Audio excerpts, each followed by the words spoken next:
This week in games, we recap all of the gaming showcases that happened this last week, talk about Starfield in depth, and we review Street Fighter 6. This is the Two Penny Gamescast.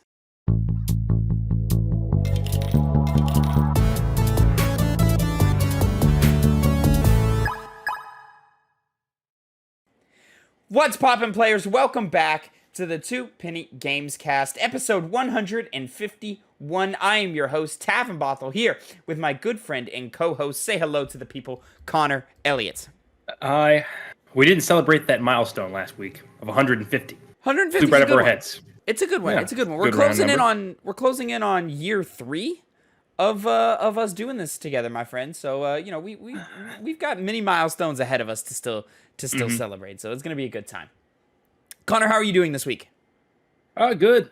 I'm good. I've been busy, but good. Yeah, Busy, but good. Not playing as many video games as I like, which is ironic considering we're on the Two Penny Games cast. But I played some here and there. Yeah, I'm right there with you, man. I've not played nearly as much as I would have liked, but I'm still getting my hours in where I need to. So it's a good time. So, speaking of which, playing video games, at the end of this episode, we will be having our Street Fighter 6 review. Excuse me. You can also catch it live over on youtube.com/@2pennygames. Lord alive. No breaks. Here we go. Got the coronavirus.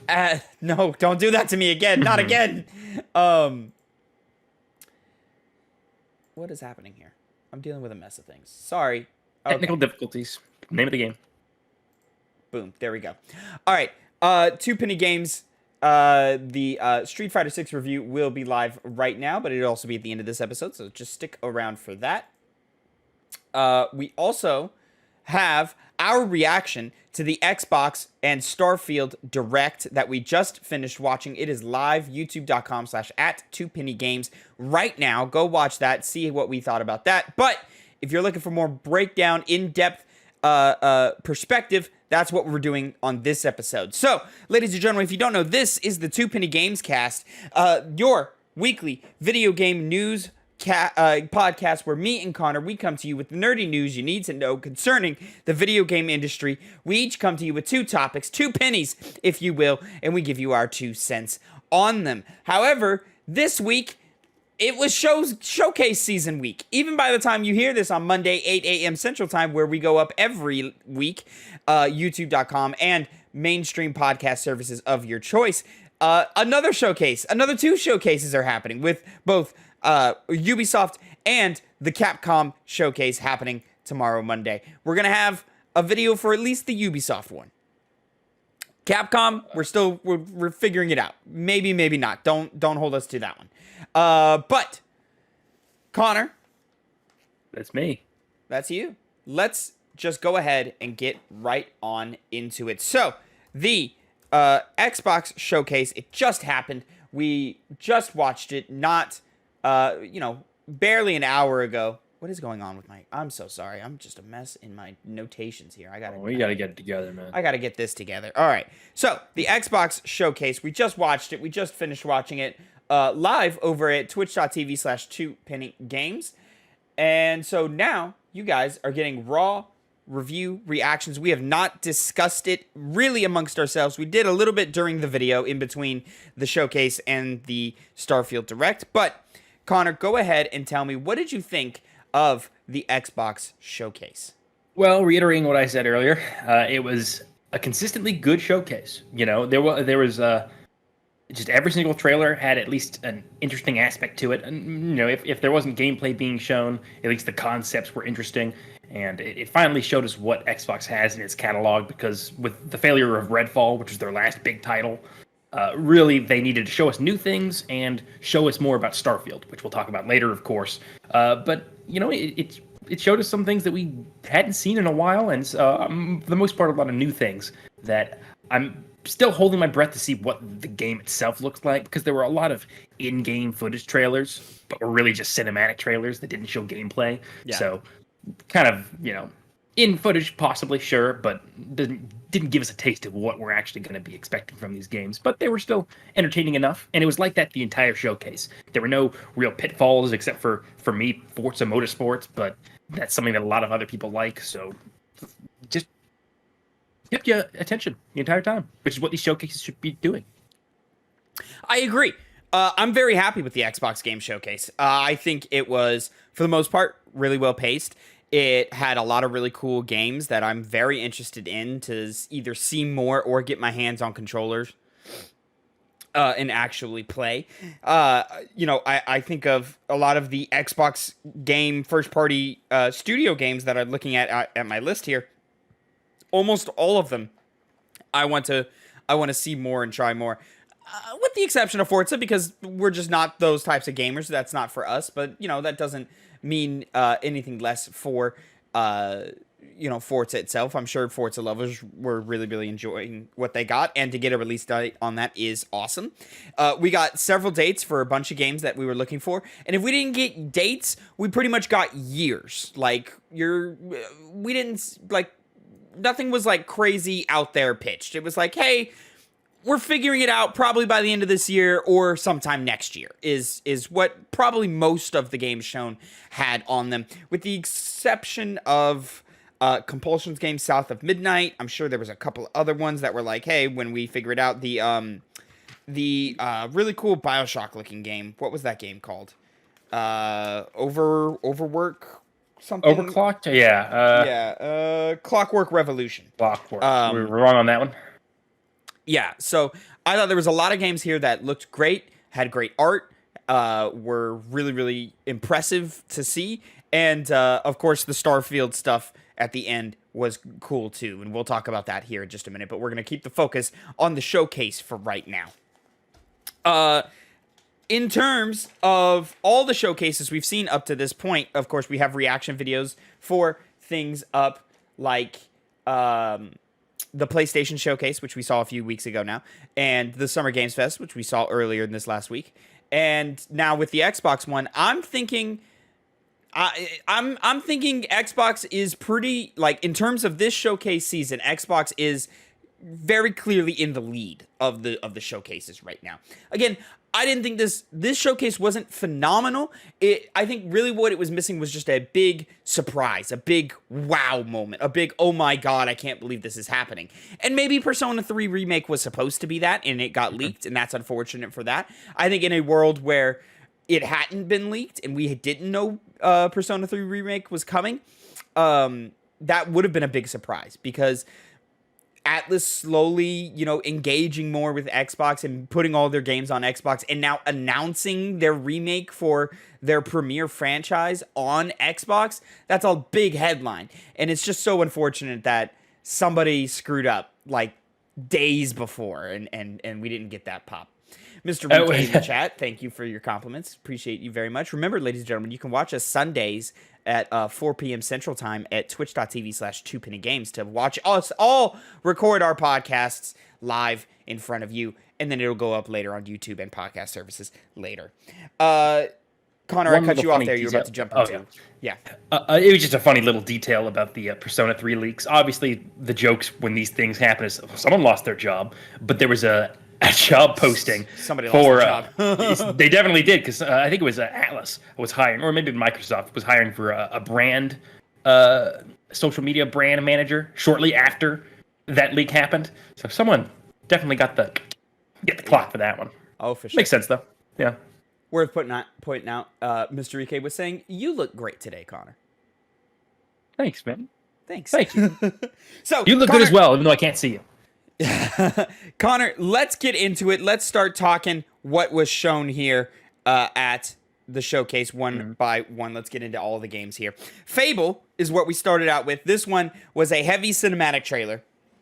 A few glimpses of what in-game engine gameplay could look like, and it was a lot of ducking through corridors and stuff, or sliding through cramped hallways. And I think it looks great. is the thing about it. It looks fantastic. I like that it seems that they're taking a different approach in terms of perspective with Fable, but we're still keeping that campy, fun, jovial spirit about it. But it looks like maybe we're hinting at maybe some deeper gameplay mechanics, maybe a third person over the shoulder as opposed to more of a top down approach from the other Fables. Maybe a little more character focused on its storytelling. And so what they're possibly pitching with this trailer, I think, is actually really cool, and I'm very excited to see more. But as of right now, this one was cool to start for Fable fans, but I didn't think it was the strongest start we could have had. I mean, it feeds into what we were saying here at the beginning, where it's not a lot of gameplay or things to show. Especially, it's kind of weird for Fable because it was announced back in 2020 with that like little teaser trailer. So you would think we'd see something beyond just saying that there's in-game footage, but it being a cinematic-looking trailer, as opposed to one that shows more of the gameplay mechanics. It makes me wonder how far off this is. They said 2024, correct? Or did they not give a release? I don't have a one written down. I'll look here at the end of the trailer here, but I do not think we have a year for this yet. I feel like I would have written that down, but here we go. We're at the end of the trailer. But yeah, I mean, I'm with you. Like, I really would have liked to have seen gameplay here. I don't think it's a knock against anything that we didn't get gameplay, because obviously I feel like this game is still a while out. It's not like I was expecting it anytime real soon. You can play it day one with Game Pass. Yeah, there's no date or year or anything on that. Yeah, I didn't think there was. So, but, you know, this gives us ideas of what the title is going to look at, and I think that's what we needed from Fable right now. Next, we have Compulsion Games South of Midnight. Sort of a claymation-styled game. Looks like it looks like very Louisiana, very bayou, very Southern culture, maybe some black Southern culture and so forth going on.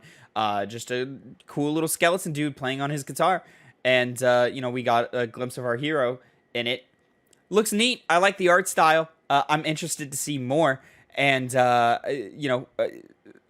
I think it's important that, like, we just start seeing what Xbox has done here, and what I think PlayStation failed to do in their showcase, is they've shown us the board. We know we can kind of plan, and we can start playing the Game of Thrones of games industry talk with all of these things. And now we see Xbox making the moves and pushing things forward. And I'm very curious to see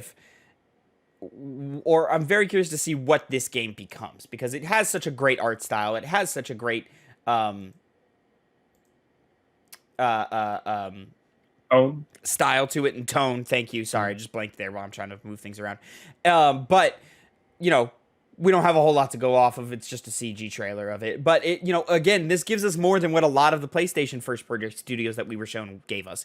Where you think of Haven Studios game, didn't give us a whole lot, just a cool cinematic trailer. The other multiplayer studio game that I'm forgetting right now, it was the space one.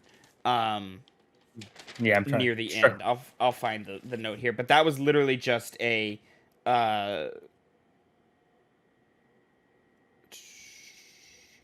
one of the things about South of Midnight was, even like similarly to the Fable trailer, Concord. It was just in-game footage. Concord, that's what it was. Yeah, that was very nondescript. We don't know what it is. And South of Midnight's kind of in that same sphere. I was going to more compare it to Fable rather than Concord, but it showed us the style, as you were saying, the design, and since we hadn't heard about this game up until now, it doesn't have the same. It's not considered the same as Fable, where it's been years and years since we've seen anything from it. We know what the original games were like, so we can at least have like a foundation of what to expect, which we of course didn't get because it was just the cinematic trailer. South of Midnight just did the job of saying, okay, this is what the tone and stuff is going to be like, and then when we're close to the release date, we can actually show you the gameplay. We've got a cool game coming, and it's got a cool art style and stuff, and that's all we needed right now. And I'm interested to see more, which is what the purpose of that trailer is to say, hey, we've got something cool coming, keep an eye out. We don't even really know how the game's going to play. Exactly. Not a clue. Genre, nothing. But we'll find that out with time. We don't need to know right now. It's fine that we're just sitting here waiting. Next, Ubisoft Massive with Star Wars Outlaws. Massive is the team behind The Division. And we were told that they were working on a Star Wars game. We all kind of assumed it would be a Division-esque game. Star Wars Outlaws being announced here, shown here. Again, just a cinematic trailer. showing off cool cinematics of, some type of bounty hunter character or some type of outlaw running around with their cute little pet and, blasting stormtroopers, gambling, hanging out with, the seedy parts of the galaxy and so forth, had a bounty out on her and stuff.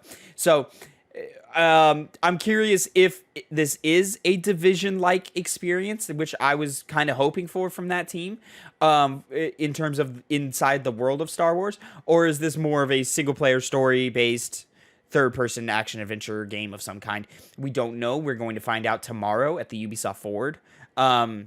Definitely looked like the narrative take on it, though, rather than a multiplayer one. It does, but there's just a lot of traveling planets and stuff. So, and it could just be like, hey, here's a pitch of like, you're being hunted, and then now that's why like the galaxy's after you and you're fighting things all the time. Mm-hmm. It could be co-op as well, because I'm seeing the little promo image, which shows one of those security droids walking behind him with a duster on.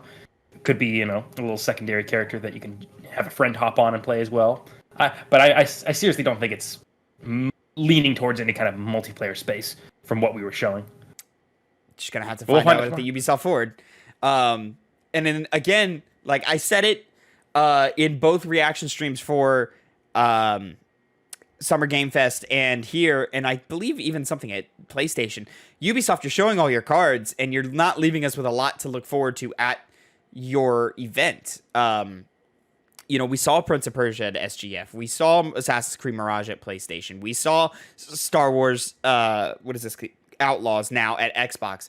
So, like, I'm interested to see more in-depth things of all three of those games, but what do you have in terms of surprises? Because all three of those would have been nice to have the first experience on your stage as opposed to other people's stages.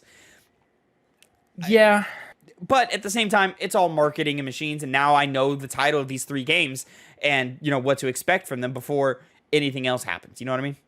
Yeah, because, at the end of the day, a lot of these have obviously just been cinematic trailers, maybe show us a little bit of gameplay. What I think Ubisoft has the chance to do is, it reminds me of when they did Assassin's Creed Odyssey, and they kind of went into depth of, here are all the systems, here's how the combat's going to work. They can do with all of the games that have just been shown throughout the week, and just give us those breakdown of gameplay bits, which we don't really see as often as these cinematic trailers. So they actually have a really good opportunity, if that's the route they go, to be more of an in-depth showcase rather than a one with surprises, since a lot of these obviously have been already announced prior to their own showcase.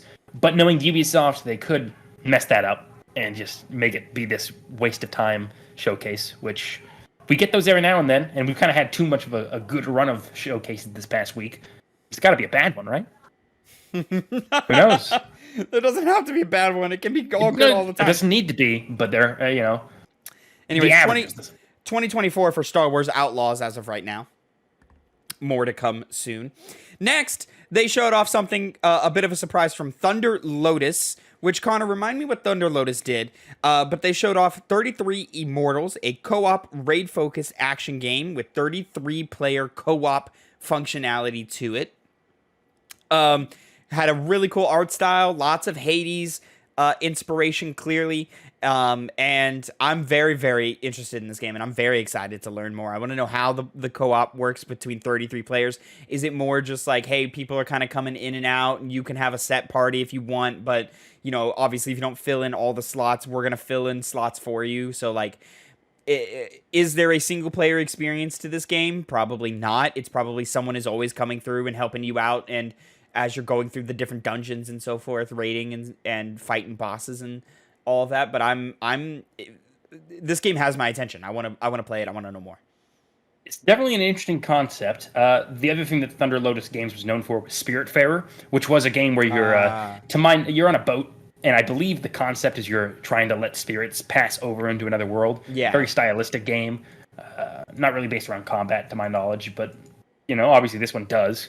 And you're right. That's the big thing is how the game's going to play with 33 people on screen, because it looked pretty hectic from the gameplay we saw. So it might be just this big mess, or it could be this very finely tuned game that is very accommodating of 33 people playing at a single time, and involves a lot of people dying before the final objective is reached, which I think is going to be a big part of it. Like, a lot of people are going to be dying, which is why you have 33 of them. Oh, do you think it's going to be like we start the level with 33 players, and then, like, as you die and drop out, people like leave the game, and so like there's no respawning. You just get booted back to the front, and then you have to enter another lobby of 33 other players or whatever.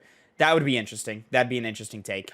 But it is called Immortals, so who knows if that's actually what they do. Well, I was thinking roguelite. That you run through, and get a little bit more powerful every time, and so forth, and you get through.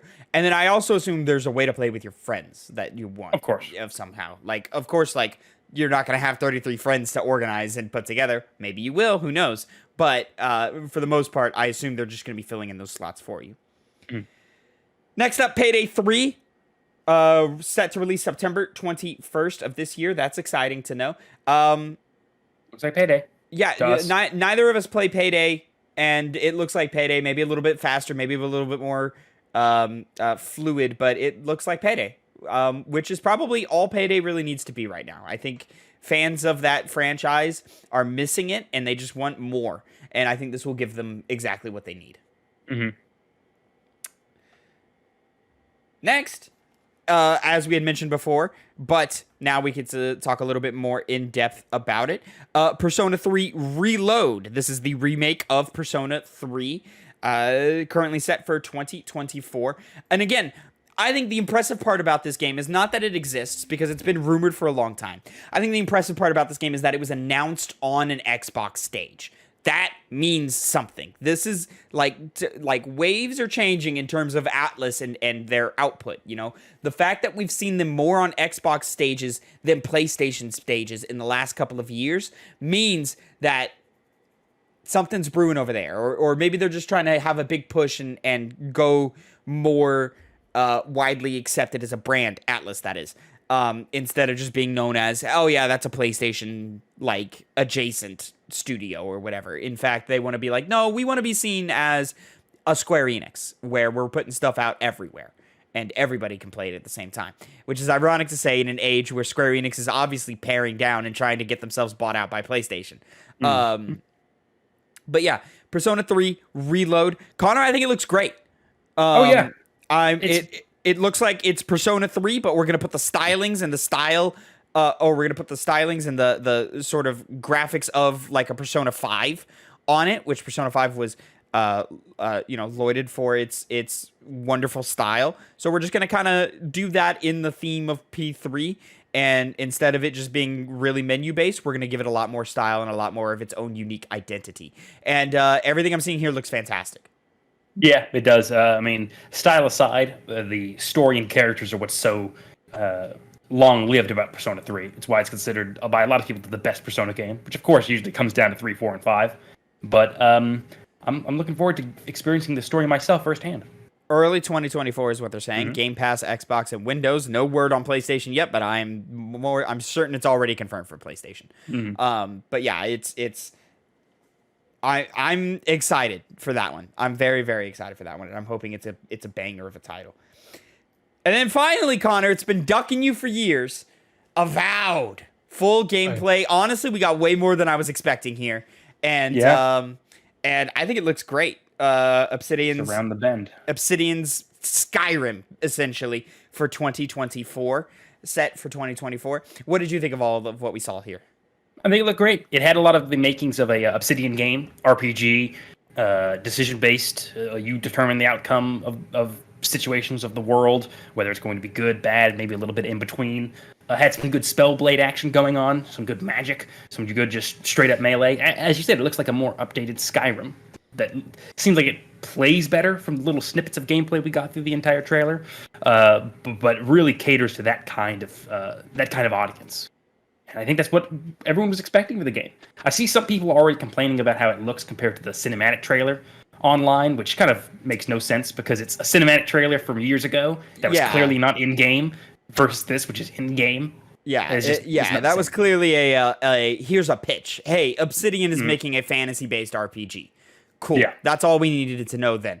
Now it's like, hey, we've got glimpses of gameplay. We've got ideas of what all this gameplay is going to look like. We've got style of the world. We've got tone of the world. We've got art style, all of these great things. A lot of details were flushed out in this game, and I'm only excited for more. I'm excited for a deep dive in how all these systems meld together and form together. Obsidian right now, I think, is becoming, to compare directly to the PlayStation side of things, Obsidian is becoming Xbox's Insomniac Games, where they're putting out games at a really good pace, and they're tackling a lot of different IPs all at once between Avowed, Outer Worlds, Pentiment, and Grounded. They are stacked with games, and they are putting out, and they haven't really missed yet. They just keep continuing to put out really, really good games, and with a lot of focus on some really great RPG mechanics. And yeah, I'm very excited for this game. My one hope is that it's more investing than Outer Worlds was, which was the big issue with that. Is it had like obviously like an Obsidian game, similar to how Fallout New Vegas was, but it didn't seem to have that draw that something like that had, or something that Avowed is appearing to have. So I hope it does keep my attention, which it already kind of is working based off the game, being a fantasy, magic, sword and board type experience, which is something I'm personally catered to. But I that aside, my own preference is I hope it's able to do what it's setting out to do. Sea of Thieves has a crossover with Monkey Island coming July. My note is nudged. I'm going to say July 20th is what this is. Great to see Sea of Thieves get an update. Fantastic. Yeah. Neither of us play Sea of Thieves. But, you know, I'm sure Monkey Island fans and Sea of Thieves fans are going to be quite happy with this expansion or this event, whatever this is happening. Play a new original story for free, July 20th. Legend begins. And then next, a world premiere, Microsoft Flight Simulator 2024 by Asobo. And it seems like they're adding a whole bunch of new, like, just activities that you can do and gameplay mechanics involved. Wildlife fire fighting and search and rescue and just a whole bunch of really cool stuff. On air balloons. You know, it looks great for people who are flight sim fans. Microsoft Flight Simulator, came out and received a whole bunch of praise. And I assume Microsoft Flight Simulator 2024 will receive the same. Interesting that they're putting years on it now, as opposed to just giving it a number 2 or a subtitle or anything like that. I don't think they plan on making this a yearly franchise. No. I think it's just going to be, 2024 and then 2028 and then 2030 or something like that, Yeah. So kept updating the last one, so it's just probably going to be a bunch of updates for this as well once they release it.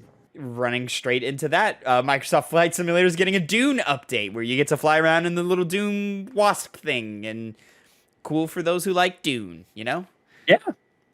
Play it the same day the movie comes out. Yep. And then next we had Hellblade 2 Senua's Saga. This was a cinematic trailer. I assume it's just straight up one of the cutscenes of the game, and they're just showing it off to us. Me and Connor were both listening with headphones on, so we had the whole experience of the whispers coming in on both sides of your head and so forth, and it's really creepy. And it looks great. This is a fantastic trailer, and I think it's gonna be a fantastic game coming 2024. Unfortunately, didn't make this year, but I think for certain it's going to be one of the big games to kick off the next year, which is kind of what I was expecting going into this showcase and for the rest of this year, where I was like, Xbox, I feel like they're going to finish off with Forza Motorsport and then hold off for the rest of the year until next year, and then they're going to be strong next year. And I think what this showcase did, Connor, is show us that next year is going to be Xbox's year, where suddenly we have a whole bunch of games popped up that are associated with Xbox Game Studios or are Xbox Game Studios games that all look great. And I'm very excited to see more and play them and see how the industry as a whole reacts to it. I think next year is going to be a flagship year for Xbox. Yeah, and that's what they seem to be amping it up to be. Can't wait to play Senua. Can't wait to play the actual, first game she was in. First game. Because neither of us have really done that. Neither of us played it. I bought it years ago. It was installed on my console for a year, and then I deleted it and never touched it. So, but it did get great reviews. The actor who plays Senua got a Game Award that year for Best Performance. If I'm not mistaken, correct? I cannot back that up, but I wouldn't be surprised. People were talking about how much that character was great. I believe she did. So anyway, Sinuous Saga Hellblade 2 2024 looks great. Can't wait to play it. Got to play that first one, though. Mm-hmm. And then finally, again, this is another one that I was surprised was on this stage. Like a Dragon Infinite Wealth. Coming early 2024. This is the sequel to 2021's Yakuza Like a Dragon. Is that right? That sounds right. 2021? Analyzing. I'm officially lost in the naming conventions of the Yakuza and the Like a Dragon stuff. Everything is called Like a Dragon now, but not all of it is Like a Dragon. And so I'm really confused in the branding of each of these games. But just a cinematic trailer of our main dude waking up naked on a beach in LA, and he's in California now. So I'm sure that's going to be a lot of fun. Running around, going from Tokyo, Japan to LA, California is going to be really, really exciting and so forth. It was a funny trailer. It was, kind of humorous, keeping that same tone that we've had before. A good separation from when we saw at Summer Game Fest, Like a Dragon, The Man Who Forgot His Name, or The Man Who Has No Name, or whatever it's called. Yeah, something like that. And that one seems to be a lot more serious and a lot more gritty, whereas this one, just a goofball of a time. And that's what Like a Dragon was just a goofball of a time. So I'm very excited to see more from this one. I liked Yakuza Like a Dragon a lot. Never finished it. I think it's in our Game Club selection somewhere in there. It is. Well, actually, I said that kind of confidently. I do not know. But this one was a funny trailer, which we'll see more, like the name. We both commented on that when the showcase was going on. Infinite Wealth, yeah. Very funny name. Very funny name. You think of cheat codes and you think of, grinding out systems and so forth. So I'm curious if it's like a sort of a commentary on capitalism or something going on in the background of this game or something. That would be really interesting. Next up, Fallout 76 has an Atlantic City expansion coming. Yep. Moving on. Path of the Goddess from Capcom. I have to look at this game to remember what it is, but I feel like I was happy with what I saw. Yeah, it seemed like an action. This is that kind of game. Yeah, this is that weird like action adventure, like really heavy combat game, crazy stylistic and things. I have no clue what was going on in this trailer, but an epic clash between the spirit realm and mortal man, featuring traditional Japanese aesthetics. That's the description, which seemed accurate from what we saw. Maybe we'll see more at the intricacies. We'll see it at the Capcom showcase. Yeah, okay, there you go. Intricacies. That was the word. Kind of reminded me of Ghost of Tsushima Legends. A little bit with its stylings, of course. Obviously, taking way more flamboyant, I want to say, but way more like stylized and has way more like colors and things going on than that. But yeah, I'm very interested to see more about this game. Is it co-op? Is it? Because at first I thought it was like a weird like take on Monster Hunter maybe or something, but yeah, I'm always down for something new and something exciting, and I always love when things look weird. And this game looks weird, and I'm like, yeah, let's get weird, let's go. So yeah, if it's just like team up with some buddies, each of you has a class, go fight some monsters, I think that's fine enough. I think that's all this game needs to be. If it's anything more than that, cool. That's just a bonus for me. But I think its combat looks stylistic and flashy and fun. And yeah, this is definitely a co-op game. You got a bunch of people running around doing the same things. Oh, well, no, you've also got like minions and stuff that you take. Yeah, I was thinking it was going to be like a minion management game. Yeah, I don't know what this game is going to be, but I'm excited to know more. I want to know more. Path of the Goddess. And then Forza Motorsport came out, showed off its cool fancy cars and tracks and weather stuff, and October 10th. We're not Forza guys, I'm sorry. We have no insight on the quality of how this game looks. I'm sure it's going to be great. You race nice looking cars, like every other Forza Motorsport that's come out years and years since its conception. Mm-hmm.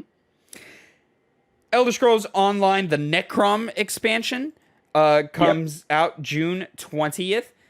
Cool for this is the period of the showcase where me and Connor were like, this doesn't relate to any of us. Like we're just not here. But cool for Elder Scrolls Online players. I think people are really happy with the product that they're getting over there. I think this is a really good MMORPG.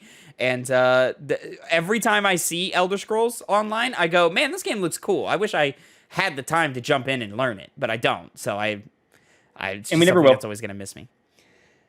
Overwatch 2 had a trailer for all of its new PvE and story content, the pared down versions of these things that we're getting. And of course, everybody just mourned the potential of what could have been Overwatch 2 and not what it's actually going to be. So it's so sad. All of that content is going to start rolling out this August. Very sad.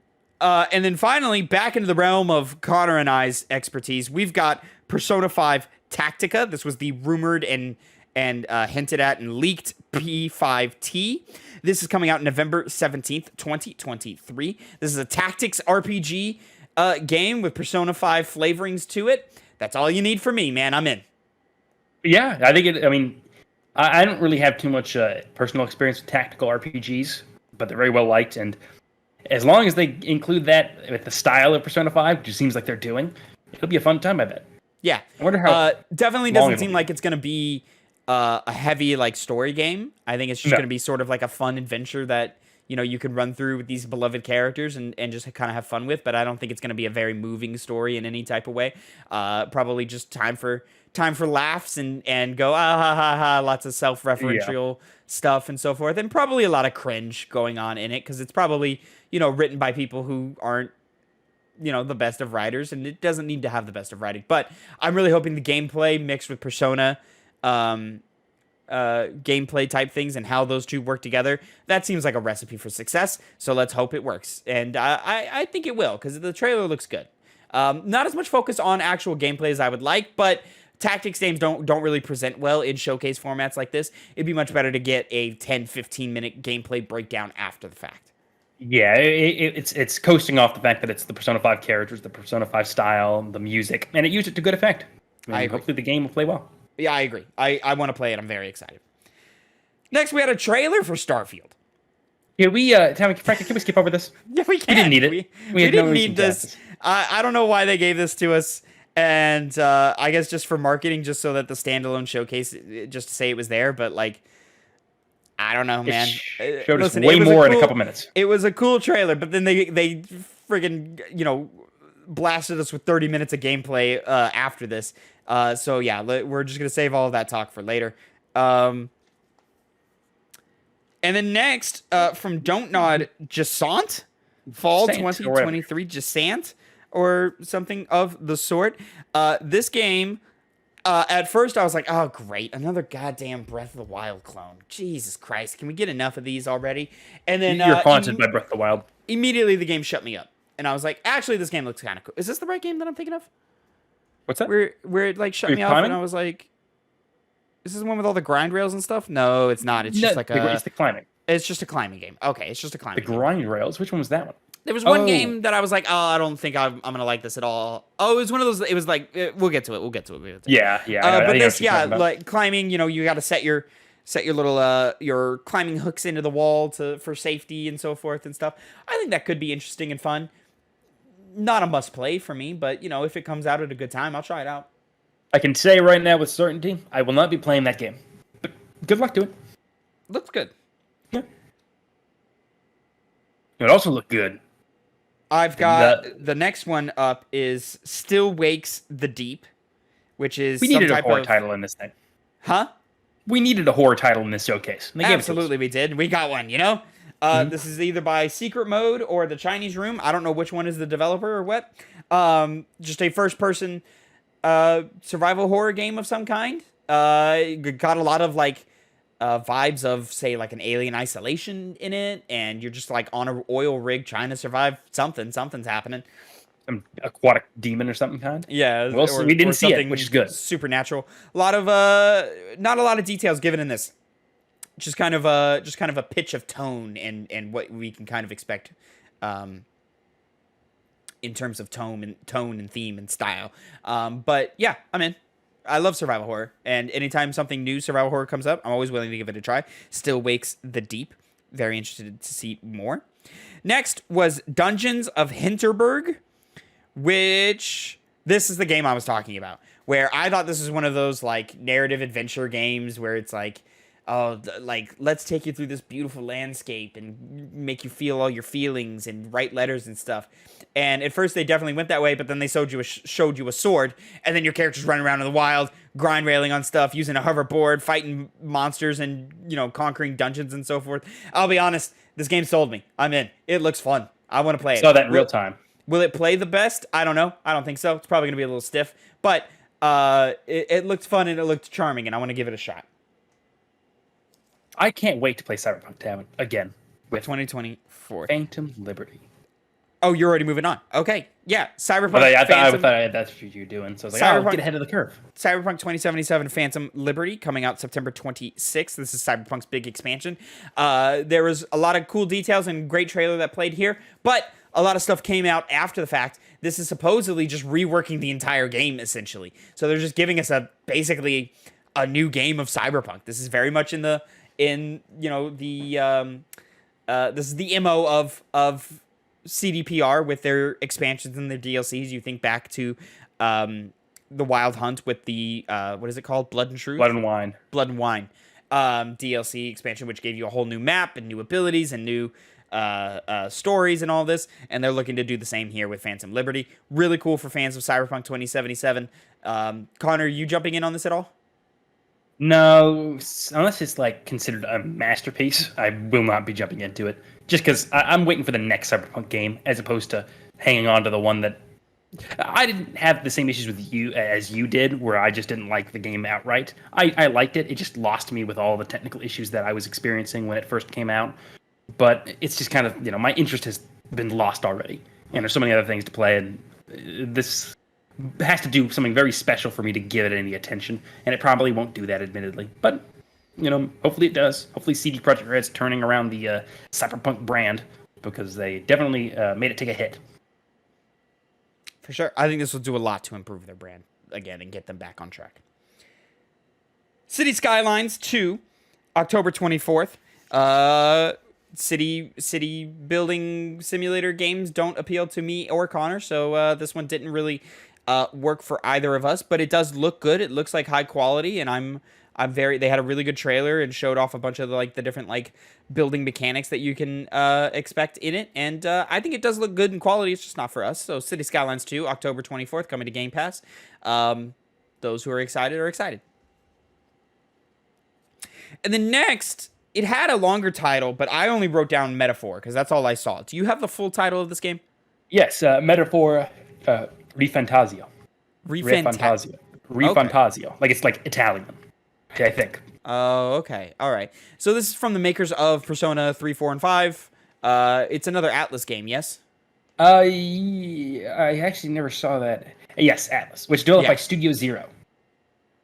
What did Studio Zero do? Let's find out. Yeah. So anyways, this game looked actually pretty impressive. I'm not sure if it's going to work for me. It might be a little too anime for me.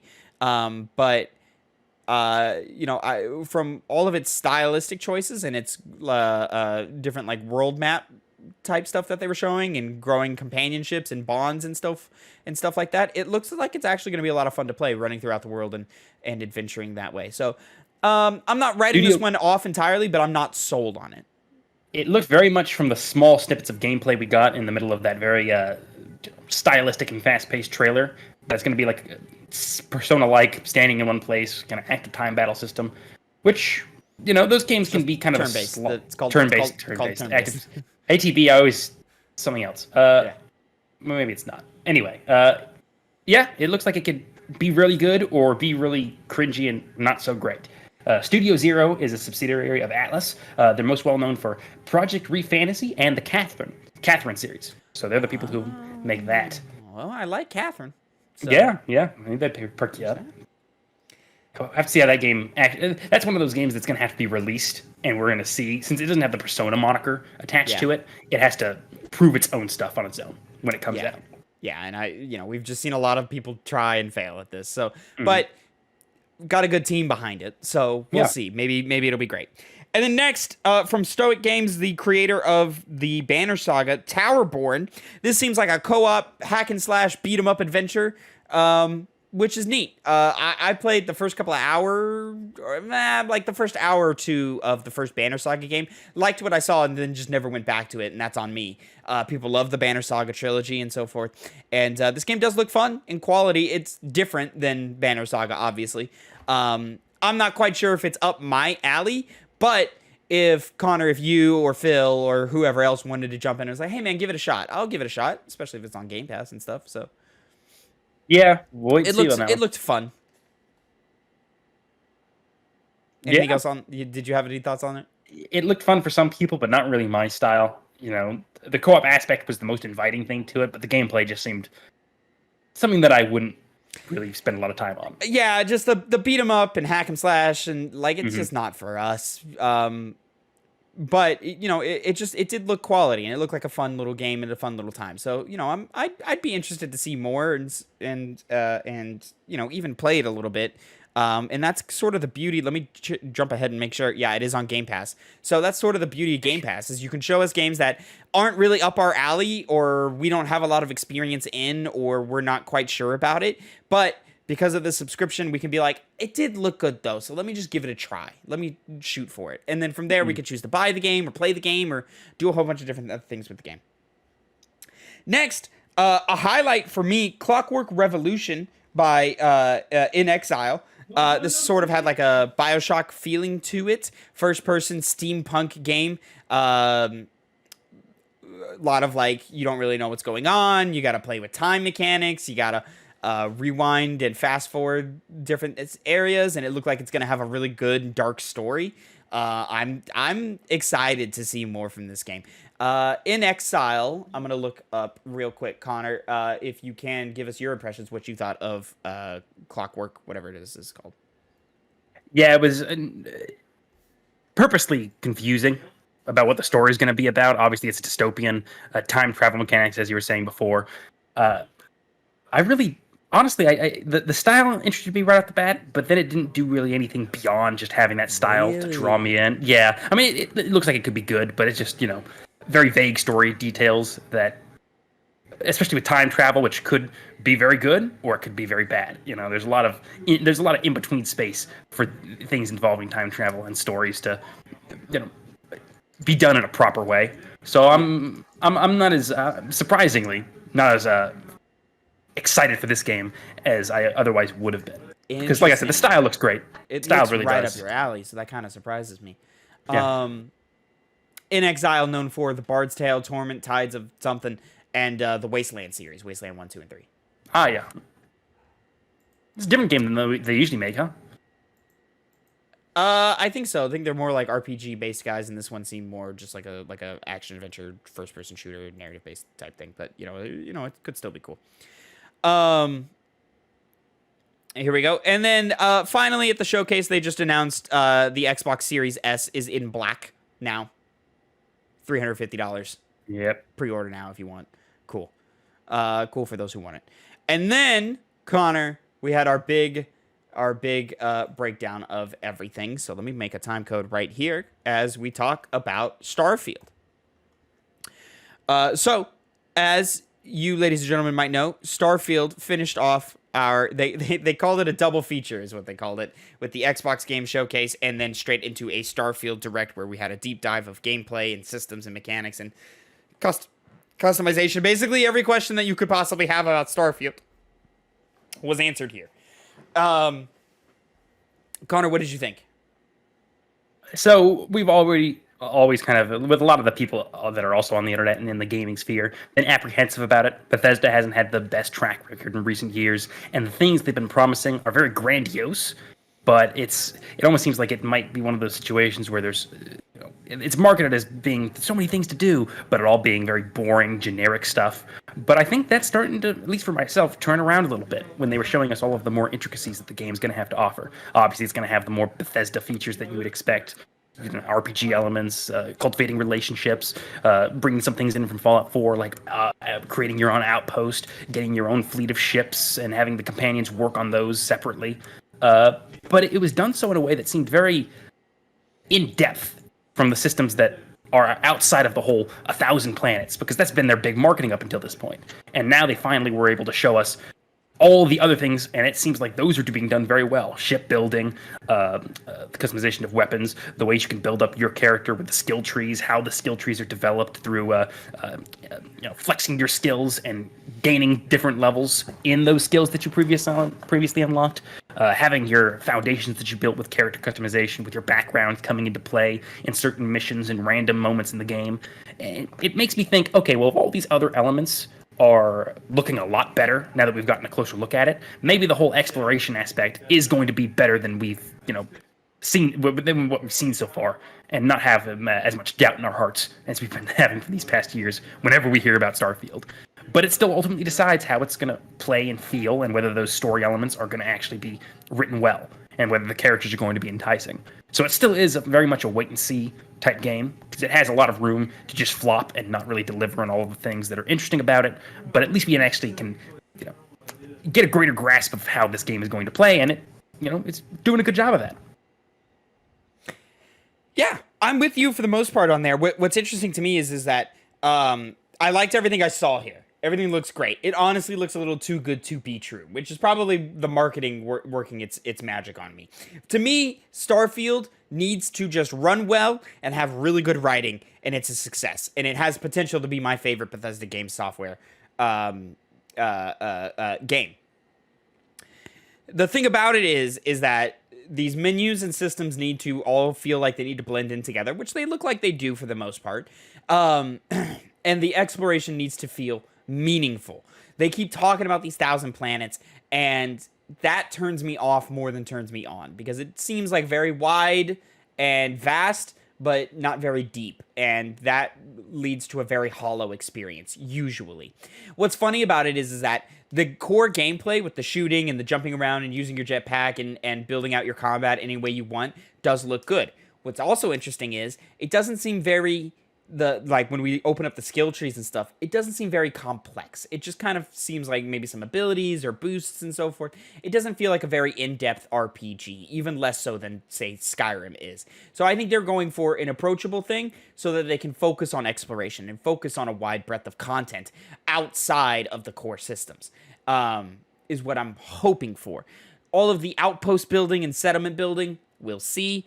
Bethesda games have been down this road a couple times now, and not to a whole lot of success anytime, but maybe this time will be different, because it seems to be a little less like, hey, put up your own walls. It's more of like, we have buildings. Here, put the buildings where you want to put the buildings, And customize the inside of them.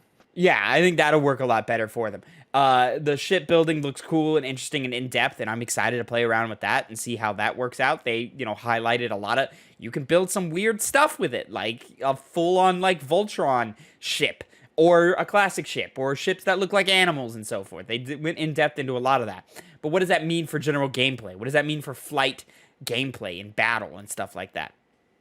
And does it actually feel like I'm crafting my own ship?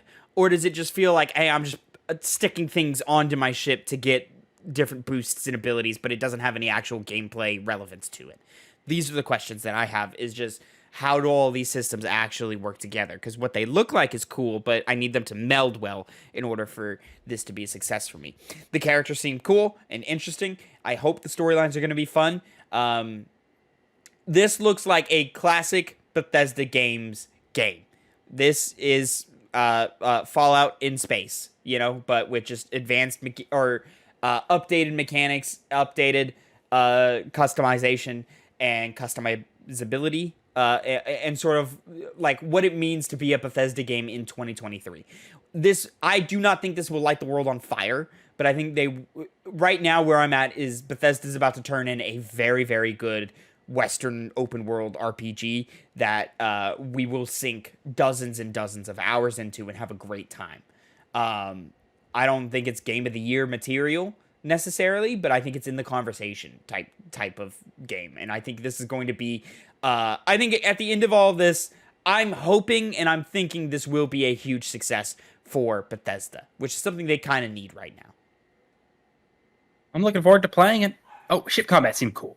That sounded like something that was that needed to happen, because you're in a space exploration game. You're dealing with pirates. and they actually have one that entirely is based around, put shields to max power, divert attention from your weapons. That's kind of like classic sci-fi stuff that now you're going to be able to do in-game. Kind of brings me back to games like Stellaris, which I haven't played personally, but those kind of spaceship management seems like it's taking inspiration from things like that, which, cool.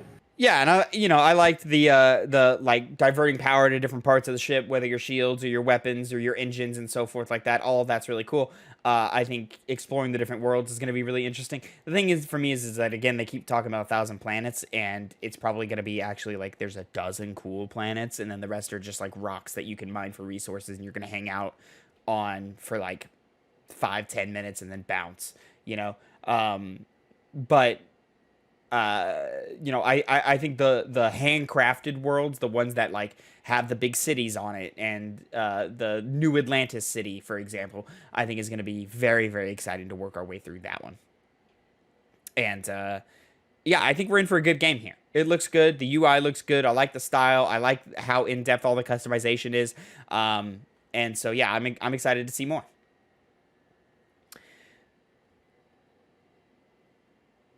Also, the character creator and stuff, you had mentioned a little bit too, but picking your backstory, that's the type of shit in role-playing games I like. I like that the character exists prior to the events of the game, and that you can build new stories and narratives off of that. Very Mass Effect, very...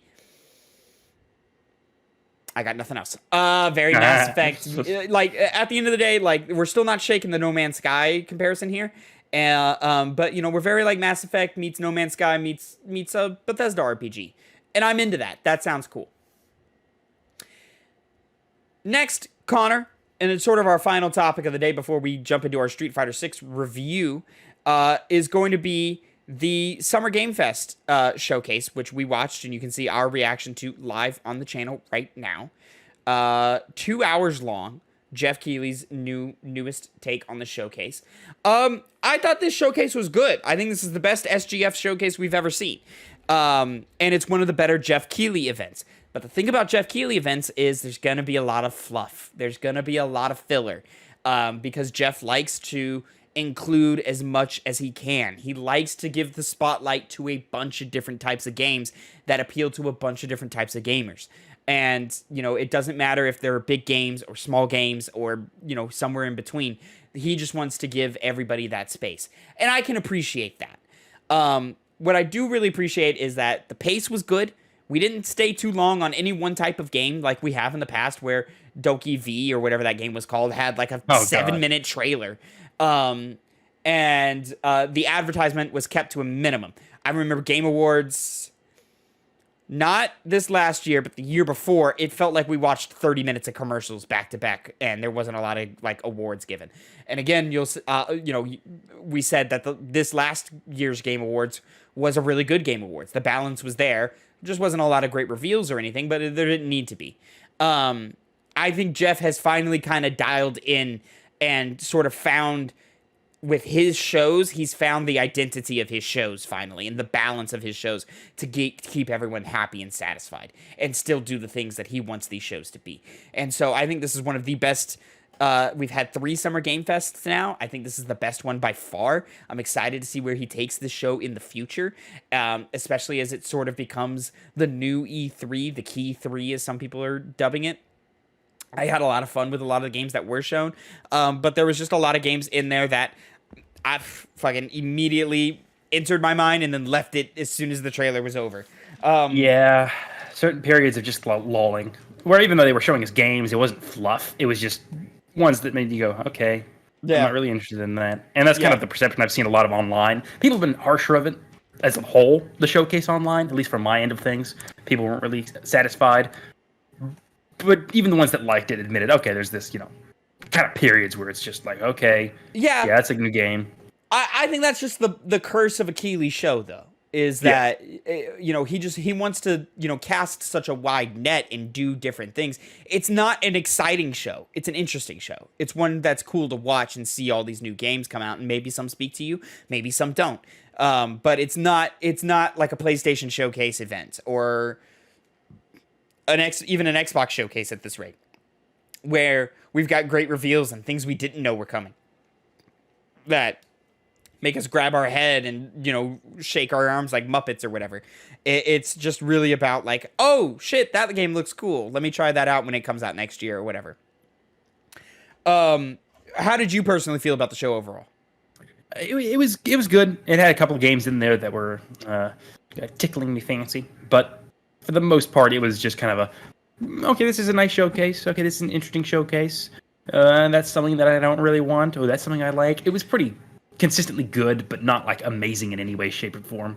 Then we go like, oh my god, this is that game that's getting released, and here we're seeing it now. My god, never did that the entire time, but it was good. Well, except for one time near the end, which is really all I was hoping for. Yeah.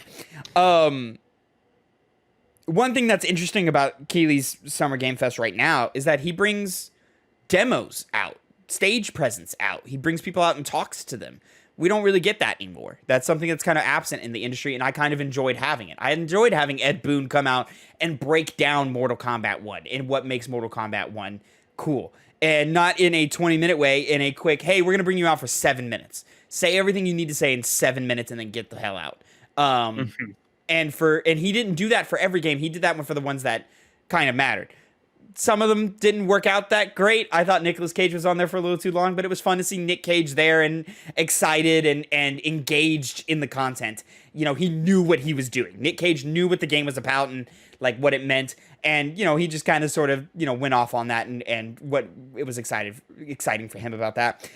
Marvel Snap had the dude come out, and I don't feel like I learned anything from Marvel Snap. That was my one thing where I was like, yo, like, you've got a great game. Tell us why it's great. Like, what is this new mode that you're introducing? And then that weird Pro ZD skit, I was like, all right, cool, whatever. Yeah. Yes, it seemed like more of an ad than anything else. Yeah. Play our game. Yeah, which you should. Marvel Snap is great. But yeah, just to point out some standouts of the event for me. Prince of Persia: The Lost Crown. I can't read my note right. Comes out January 18th, 2024. Side-scrolling Metroidvania Prince of Persia game. I'm in. 100%. I'm in. That sounds great. The combat looked dope. Boss fights look awesome. Style of the game was fantastic. I'm excited for this game. This game, I think, is going to be a hit. Going back to its roots. Old roots. Yeah. Mortal Kombat 1 looked great. Looked like another addition in a evolving franchise that has sort of caught a new wave of relevancy. And yeah, I'm excited to see them. I'm sure Mortal Kombat fans are sick of the franchise constantly resetting itself, but I think it's a good way to reset themselves, especially because NetherRealm Studios has planted the flag in the ground as, in terms of fighting game studios, they are the ones where you can get cool narratives out of them. Like, they are going to focus on the narrative part of their games, where other fighting games, not so much their take. They just, you know, have really great fighting mechanics and modes and fun stuff in there. Did you have any input on Mortal Kombat 1? Here's the thing about it. I'm not a Mortal Kombat fan, so I don't have any particular interest in playing it. I have a friend who's very much into Mortal Kombat. People in our Discord that I hang out in, so they'll probably rope me into it, and I'll play it. Maybe get have a few takes on it. But for the most part, Mortal Kombat's just kind of been like it's not my cup of tea. Even as far as fighting games go, it plays differently than a lot of other ones out there. And the style doesn't particularly interest me at all either. But it looks like it's a good Mortal Kombat game, and the fans are finally getting something to chew on now. It's been a while since we've seen some more Mortal Kombat. For sure. Remnant of the Ashes 2 looked cool. Sonic Superstars looked cool. What did? Remnant 2. Oh yeah. Yeah. Sonic Superstars looked cool. Lies of P got a release date, September 19th, I believe. Got that demo as well. And the demo is out, so I'm excited to play that. Yeah, we're just gonna wait for the game for that one. Even though who knows if we actually will, because September is so fucking busy now. Looking for other things. There was a Warhammer game. Yes, Warhammer 40K Space Marine 2. Long name with co-op. Which, hey, okay. I know what you're thinking. I know you were thinking it and saying it during the actual showcase. The first one's a very, very fun hack and slash game, like the pinnacle of hack and slash. Up there with games like Metal Gear Rising: Revengeance, and this one looks like a Oh, shut up! I hate that look you're giving me. I see that look. I see the disinterest in your eyes. I've known you It's long just enough to recognize it. It's the I'm gonna let Connor talk look. I'm just gonna let him go. Yeah, but it seems to be focusing a lot more on Horde. Well, I shouldn't say focusing more on it since the first game did, but even bigger Horde modes because it's taking advantage of that technology that allows you to have a ton of things on screen at the same time. Brings in that Warhammer aesthetic that I enjoy in the same way you enjoy the Star Wars stuff. And I'm looking forward to getting my graspy, dirty little hands on it, playing with a couple friends. Alan Wake 2 had actual raw gameplay shown off, just some quick bits and so forth. Nothing, too crazy special or anything. They broke down that, hey, you will be playing as two different characters, obviously Alan, and then this new one, Saga, and it'll be a 50-50 split throughout the game. You're going to be playing as both the whole time. Alan, I think, is like working through the real world and doing things, whereas Saga is sort of adventuring through the writings of Alan. So that'll be sort of an interesting thing to play with. I'm excited for Alan Wake 2. I love survival horror. I loved Control, Remedy's last game. And I think we're in for something special with this game. Will it... I don't think it'll like... I think it's obvious Resident Evil 2 remake influences are being worn on its sleeve pretty heavily. I don't think it's going to meet those levels, but I do think it's going to be a really, really good, really solid survival horror game, and I'm excited to play it. As am I. Well, I kind of want to play the first game first, though you don't have to play it. Yeah, they made that very clear of like, you don't need to play the first one. You don't have to go do homework. Yes, Your Grace Snowfall seemed like a weird, interesting pixel art kingdom simulator of some kind. I don't know if it's like an RPG or something, but it looked interesting, and I want to see more from it. So it's definitely something that like I need to do my Googling on, which I should have done before the show, but I just forgot because I'm busy. Yes, I'm actually finding out this is a sequel to a 2020 game. So called Yes, Your Grace, or yes, because this one's called Yes, Your Grace Snowfall. Yeah. Which is the sequel. So I guess we can always later go check and see what the old game looks like. It's probably a pretty good indication of what this one's like. Yeah. Toxic Commando, Left 4 Dead inspired 4-player co-op. Go shoot a bunch of zombies with your friends. Looks fun. Maybe this will be actually successful and good. Exactly. Spider-Man 2 got a date. October 20th, 2023. Can't wait for that, as always. Lord of the Rings Return to Moria. Connor, you can go play co-op with a bunch of fucking dwarves and shit. See, it's like the idea of it is cool, but the IP of Lord of the Rings hasn't really been done all that well in recent years, and this doesn't seem like a very, high. It doesn't seem like a AAA game or any kind of game that has like a lot of fine tuning to it, which doesn't matter overall to the quality of a game. It's what you fucking nerds deserve. You deserve subpar video games for a subpar IP. I never said they were and subpar. And a subpar franchise. Well, one that was always carried on the clout of a great director who just did his best, But the IP is just so uninteresting. It's so boring. Did an amazing job. He could not elevate it to anything worth even... And that's bullshit. That's bullshit. And there's legions of people that would come and disagree with you. Go watch your stupid Star Wars films. Go watch the Clone Wars. What was that made for again? Oh, yeah. Children? Like you? Go watch your child shows. Better than anything Lord of the Rings has done in the last 20 years. Well, you had to go 20 years because you can't go 23 years. And it'll start not holding as much weight, is it? Huh? For the Clone Wars, yeah. But for Star Wars as a whole, I could pull other things out. Final Fantasy VII Ever Crisis. Guys, tell me what this game is. Just tell me what it fucking is and give it to me.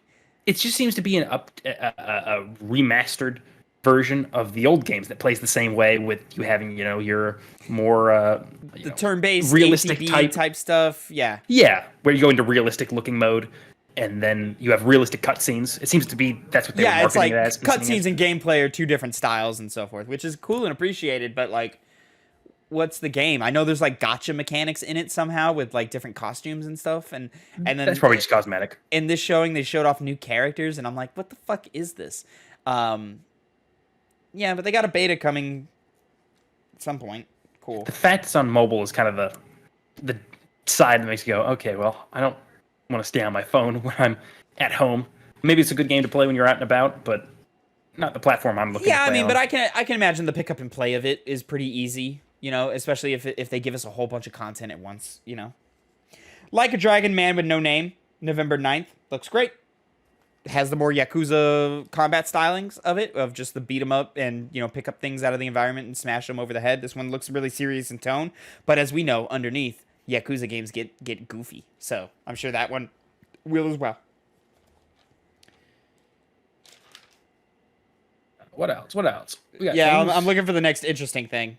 I feel like we've missed something in here, but Twisted Metal showed a clip, didn't look great, and it blocked my video, which was fucking annoying as shit. Yeah. First time. We missed something, man. I don't know what we missed, but we missed something. Doesn't matter. Let's just talk about Final Fantasy VII Rebirth, man. What a trailer! What a trailer that Final Fantasy VII Rebirth. Gameplay, narrative, gave us a whole bunch of hints. Guy got mad theories. So many theories. I'm so very excited for this. How about you, Connor? No, Tavin. I'm not excited for this game at all. Of course I am. I mean, it's promising those weird story beats that we got with the recent remake back in 2020, and it's gonna do stranger things. You were theorizing on a series of Snapchat videos that you were taking in your car, where obviously you got hit with a bunch of thoughts of what they're going to be doing with things. Yeah, good predicting there. I don't know what the 2-disc thing is going to be like, because is it because it's just so big, or because it's for those of you that didn't see it, it's saying it's going to come with 2 discs. And it didn't say why. It didn't say because it's going to be just a big game and it requires next 2 year. discs Also, to do it. not making it this year, which I don't think anybody was really expecting it to. Mm-hmm. Though I was holding out hopes for our fantasy draft that we do, because if so, then it would have killed Phil's momentum. But now I'm in trouble. So yeah, and I mean, I've got a bunch of theories. It starts out with the team just dying and so forth, or getting wiped out. Clearly from the escape from Midgard, that it just didn't go well for them or something. They talk about getting caught up in some weird tornado. Clearly that's the spirit ghosts from the first game, and something happened there. We're dealing with different timelines. This is going to be a wild ass adventure. My running theory right now is that the 2 discs are the 2 timelines. And one disc is Cloud. Disc 1 is Cloud in the party, and you're gonna go on your normal Final Fantasy VII adventure. Maybe some things are moved around a little bit. Maybe some characters show up where they're not supposed to show up. But I think for the most part, this is gonna be a pretty traditional Final Fantasy VII Part 2 until the end. And then I think the second disc and the twist at the end will be like, see more on disc 2, and then you switch to disc 2 and you replay the entire game, but as Zack. And he's going to have different party members, maybe the surviving members of Avalanche. And so then we get more fleshed out characters with Biggs and Wedge and Jesse and so forth, which gives their influence on the plot of the first game more emphasis. I'm excited, man. This is going to be dope. Tam, to that point you were saying, as far as party members go, it makes sense because we saw some things in the Final Fantasy VII remake back in 2020 relating to Biggs, Wedge, possibly Jesse. But at the same time, there's other party members that we have yet to see in the Final Fantasy VII cast who might be filling up that slot. Vincent, Sid, Kate Sith. I feel like I'm forgetting one more. No. Vincent, Sid, Kate Sith, Yuffie, but Yuffie's been shown in the other one and so forth. Yeah, that would be interesting if instead of our main cast, we got the secondary cast for Zack, and that's the group he rolls with or something. I don't know. They could go in a 100 different directions. If you look closely at the gameplay parts, it seems to hint at dual techs or combination moves of some sort, where 2 party members will team up and do an attack together, maybe even triple techs, depending on what's going on here. And then if you look real closely at the health bars, it's the same health bars from the last game, where you have your health, your ATB meters, your mana, and your limit gauges, but underneath there's like another gauge that's smaller that's filling up, and I wonder if that's like sort of energy that you can use to build up and combine with dual techs with your other people and so forth, which would be a great advancement in combat in this game from the last game. Obviously, like gameplay wise, they shouldn't change it up too much. It should play mostly the same, but I think as we get deeper into the journey, much like the first game, the mechanics are going to get deeper and the materia is going to get crazier. So I can't wait, and I'm even more certain the third game is going to be wild. That's where we're really going to see the crazy stuff happen. Well, I say that this one's probably going to be crazy too. Oh yeah, this one's going to be nuts. But yeah, and what's crazy? I think they're already lying to us. If you are sitting there watching this trailer thinking, "Oh my God, so and so character's gonna die," just wait, because listen to the lines, listen who's delivering them, and know who those characters are. We are being lied to already. And this is something they do. They did it with the first game, where like instead of giving us any type of gameplay demo or trailer or anything, they just gave us concept art. But that concept art had hints at what was going to eventually happen in Remake. And so, like, these motherfuckers are 4D chess level of manipulation and marketing and storytelling. This shit's gonna be fucking nuts. Anyways, ladies and gentlemen, that is it for the news this week. We went through all of the showcases that have been premiered as up to this point. We will be back next week with some more showcases. But, Connor, let's go ahead and cut over to our review of Street Fighter 6. What's poppin', players? Welcome back to a Two Penny Games review, this time for Street Fighter 6. I am your host, Tavin Bothel, here with my good friend and co-host and lead reviewer. Say hello to the people, Connor Elliott. Hi, guys. I've been playing Street Fighter 6. Ooh, came in real loud right there, just because you leaned into the mic. Hello, Connor. You are our fighting game guy on the channel, so it only made sense for you to take the lead review here on Street Fighter 6. I have also been playing Street Fighter 6, but I don't play fighting games. This is my first fighting game ever, so I will be giving that perspective and that type of review as well. But I want to lead off with your lead review and your experienced perspective on Street Fighter 6. So where are you at with this game right now? You know, Street Fighter 6 is a great fighting game and a great game. I haven't been a Street Fighter fan because I haven't really played much. I have 5 and I played a bit of it and I never quite got it down. I never even found out which character I was playing. And having that be my experience with Street Fighter and going into 6, it is. And I've also played some Street Fighter 4. I've played a little bit of Third Strike at arcades and whatnot. And this one is a good modern take on the Street Fighter franchise. The controls feel very responsive. As with any fighting game, getting the timing down for your combos and for the moves to chain into one another is always kind of a struggle, but it's all pretty intuitive. You know, the game, first of all, for new fighting game players, as Tavin can probably attest, because he has a good grasp on this game. He does very well in it because it does a good job of teaching you how to play. It gives you the option of classic controls, the classic, the DP motions, the fireball motions put in for on your joystick or your D-pad or whatever, controller you choose to play on, but it also has modern, which allows you to do moves a lot more easier, but gives you less control in the kind of combos that you can execute. I unfortunately don't have much experience with modern because I instantly went to classic because it's what I'm familiar with, and it also gives you a long list of characters that are pretty diverse. It's not like Street Fighter V's current roster, which is extremely large, but I do know that this one's going to only get bigger. By the time the game is kind of coming to the end of its cycle, it's going to have tons and tons of characters. But the ones that we have currently right now, they really have a playstyle that's fitting for any player out there. You have the weird, disjointed hitboxes of Daalism, the strong fundamentals of characters like Ryu, Ken, and Luke, while also feeling all different amongst one another. You have the big grappler type characters such as Zangief, and the more grappler like characters like Manon, and the big heavy hitting easy characters to learn like the one that I've chosen to play, Marisa. I know probably Tavin has the gameplay footage that I recorded, unless it's yours, playing right now, and I'm apologizing for getting my ass kicked because that was my first foray into the online mode, which is extremely easy to get into.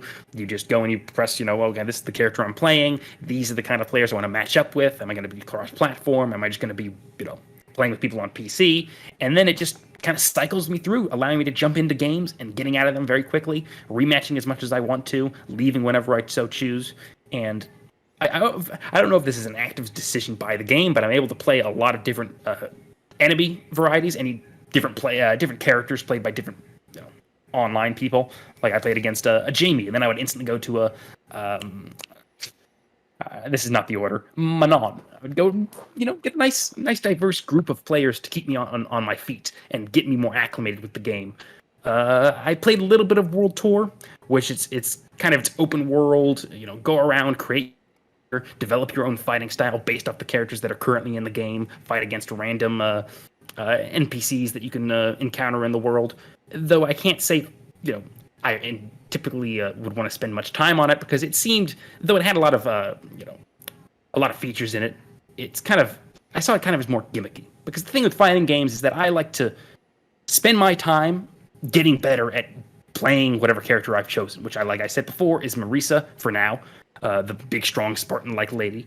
But the World Tour just kind of takes you away from honing your skills with your particular character and do a lot more superfluous character building for something that you're not really going to be able to try out against a lot of other players out there, at least in a meaningful way, because a lot of the bulk of the game and the good feelings you have executing those controls come from playing the characters that it gives you on the outset.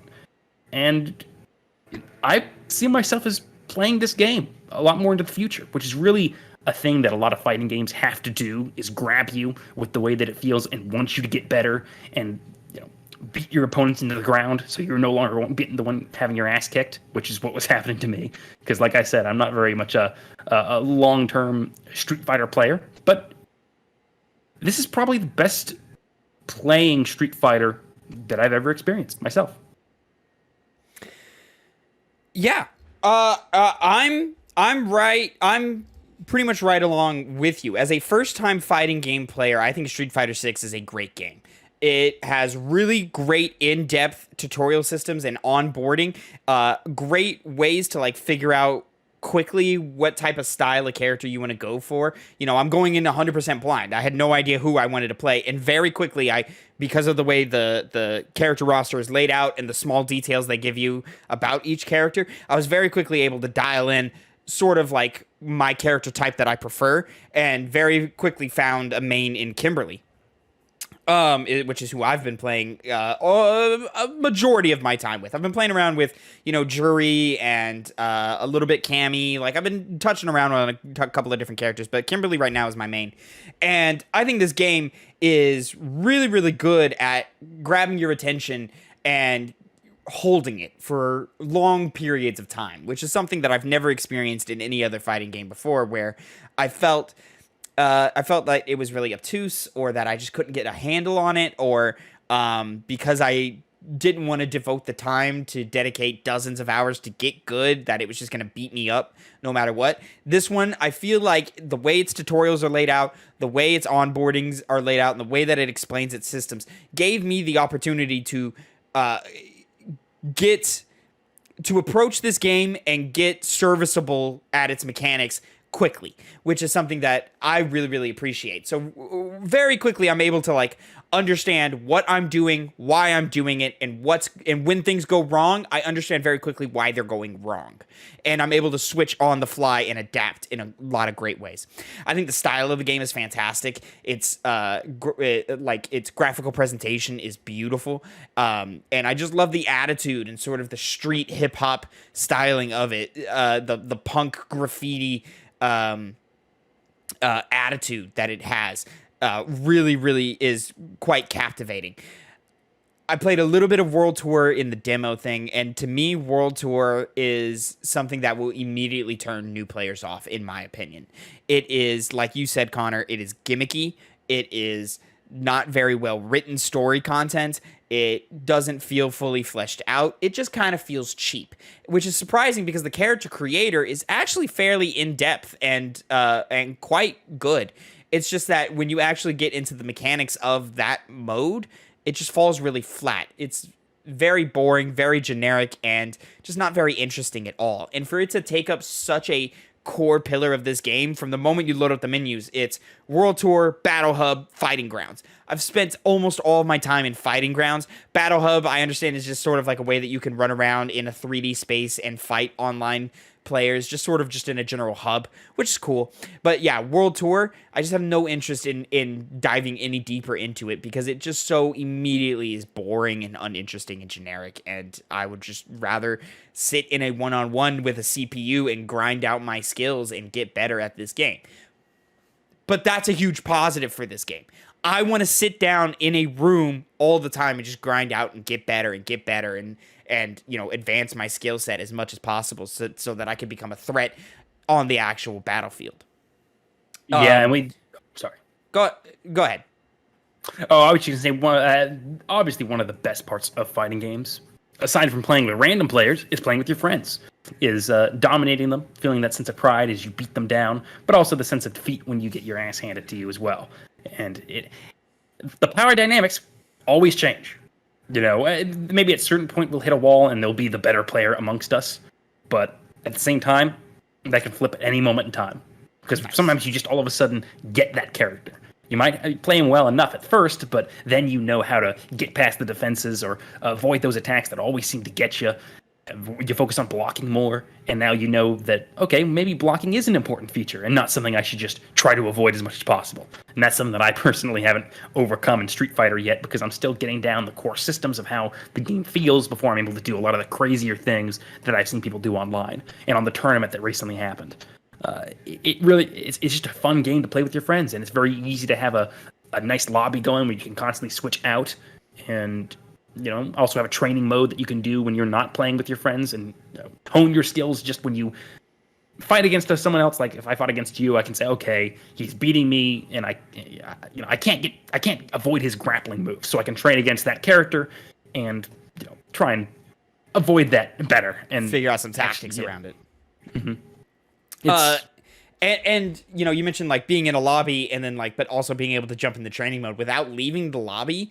I don't know if that's like unique here, but it's so like smart, oh, okay, hold on, they're fighting, let me back up and let me go drill this move again and again and again, so that when I do re-enter the fight, I can use it effectively and so forth. Like that's really, really nice. Its arcade mode is fun. I like its arcade mode a lot. It's goofy in the middle, but then it'll challenge you, and the way that it knocks the difficulty up or down depending on your performance in the fights. Again, I don't know if any of this is unique, but it's really appreciated. And I think just its general like systems and how they all feed into each other.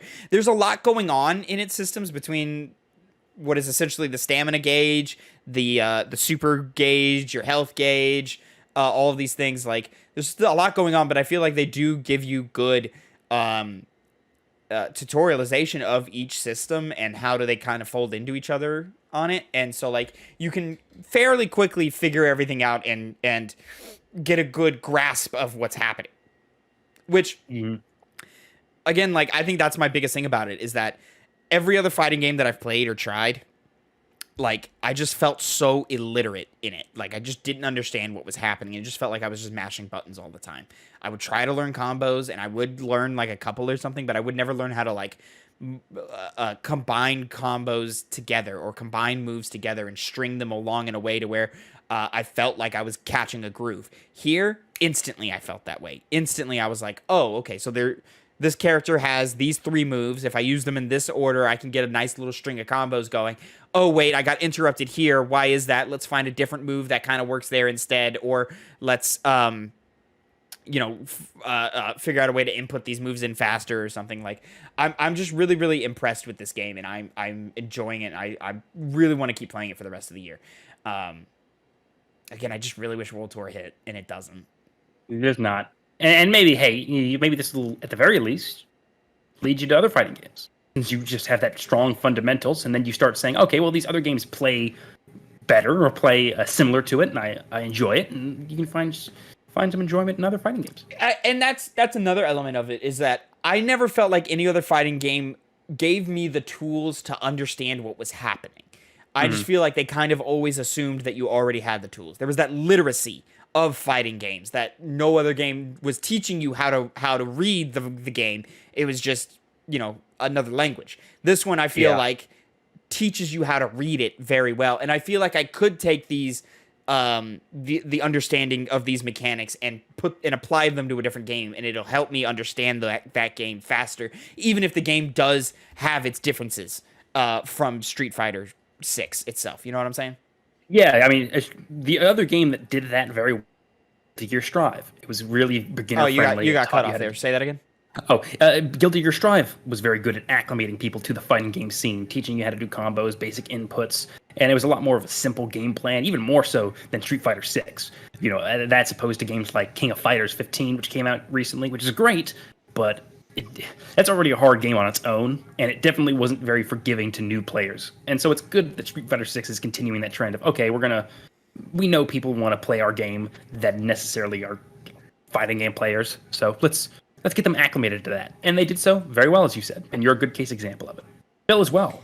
You both took to it a lot faster than I would have expected. Definitely faster than I did when I was playing games like Guilty Gear Revelator, where I was just slowly pressing those inputs, doing those motions, and saying, okay, these are how they chain into one another, and I'm getting better now. You guys seem to have gotten a better grasp of that, and I think that's really in due part to how Street Fighter 6 is presented its mechanics. Having Phil in here playing with us as well also, I feel, is helping me because it's putting someone on my level, and we are advancing at different speeds. But when we play together, us advancing in different ways and at different speeds is helping us along faster. Phil's been playing. Who's he been playing? He's been playing Ken a lot, right? And Ken, just the way Ken moves, felt like it was countering my Kimberly really hard. And so I went in and started developing different moves and applying those different moves into my skill set. So the things that I was using against you that was working, but wasn't working against him, I had to switch it up, and then I could suddenly, apply, and I would get in great moves and great combos and get in a couple of wins on Phil on that. And I wouldn't have done that if I was just playing you, who has your set stone ways of playing and was playing a different type of character. Playing against Phil, who's closer to my level, allowed me to adapt in different ways and be able to become just a better fighter overall. Yeah, I noticed that. I even saw improvements during the games themselves. Yeah. It's just it's me. Yeah. I really want to sing the praises of just the hardcore mechanics of the game. Like, it's just fun to play. Just a constant one more round, one more round, one more round, one more round. Like, and you just never want to put it down once you're in there. You want that loop. One thing that's kind of unfortunate for me is that any video game that doesn't have any like focus on narrative or story or things that you have to pay attention, I usually like throw a podcast on or listen to music while I play or whatever. I'm doing that a lot with Diablo 4 right now. But you can't do that with this game. Oh, you have to have your focus. There's a reason why when people play fighting games and tournaments, as you can see, they're focused. Their eyes are on the prize. Yeah, you've got to be like zeroed in focused. There is no other way to like play it, and so it makes it sort of difficult for me to just casually play the game. Like, I have to like not be in the mood, because like I can quickly get into the mood for this game. It's just that it just requires full focus, and it's a game that I don't want to play straight for like 4 hours, but I could if I had friends with me. But on my own, I don't want to play it on my own for 4 hours. But at the same time, I can't play it for just 15 minutes. Like, it's not a 15-minute game. It is you got to dedicate it probably about an hour or more to the game before, or else you're just not learning anything new in it. You're not evolving in any meaningful way. But yeah, I'm having a ton of fun in it. I haven't really, I've really only just been in the one-on-ones and in the arcade modes a little bit, and in a little bit like online play. Are there other modes in here? What are the extreme battles? Have you played around with those at all? I have not. No. Okay. Because I'm most of what people anything that's not just the regular one-on-one fighting. Generally, in fighting games, is considered kind of a gimmick. It might be fun to jump into every now and then to break the monotony of just going round after round against different players, the same players. But it probably has a purpose for some people. It makes them better at the game. Yeah, I mean it's that core those core mechanics that everyone is here for. So, but yeah, and again, just the style and the presentation of the game. I can't sing the praises enough of. Like, it's really just fantastic. It's so close to just being a perfect game, and it just falls short in just a couple of areas that like even like its competitors or its peers in the genre are doing way better. You look at what NetherRealm has been doing with Mortal Kombat and with Injustice, where they're going, okay, we are not like the purest gameplay experience. We're the fighting game for the casual player, and that's why we're the most popular. So let's add a narrative to our games. Let's add a cinematic quality to our games that sort of take it to another level and allow players to jump in and enjoy something other than just the core mechanics. And so like with Street Fighter's attempt at that with World Tour, like it's like crazy how fall short or how short they're falling in it in comparison, which is really unfortunate. But we kind of already had that impression when we were seeing the game at first, so it wasn't too surprising. At least It never looked like the polished mode that the core thing was. And also like just the idea of like creating a fighting game character in your like a created character in your fighting game is a tricky one, because like you want to train up the movesets, but then you can't take those movesets into online play. So then you're stuck with a character that you can kind of use, but doesn't play like any of the characters you do use. And so it just kind of feels like a waste of time. Mm-hmm. Connor, anything else you want to mention on Street Fighter 6 here? Characters are nice looking, if that wasn't said before. especially certain ones. Oh yeah. Oh, for sure. Yes. The game looks great. Guys. The game really does look great and sound great. Like I'm really enjoying just what, like I even like I'll see people on my TikTok feed. I'll be scrolling through and somebody playing Street Fighter will pop up, and I'll just stop and watch for a little bit and just be like, oh, okay, yeah, I see what they're doing here, and it's cool to see these characters who I haven't seen fight yet fight in certain ways and all that. So yeah, I really like this game, and I can't wait to keep playing. Play together sometime. Yeah, for sure. Ladies and gentlemen, that is it for Street Fighter 6 review. Ring off in the comments how you feel about the game. Are you trying it out? Are you giving it a chance? Are you an experienced fighting game player, or are you new to the genre like me? Let us know down below and how you felt about the game. Until next time, have a great time. And Connor, say goodbye to the people. I'm on street fighting.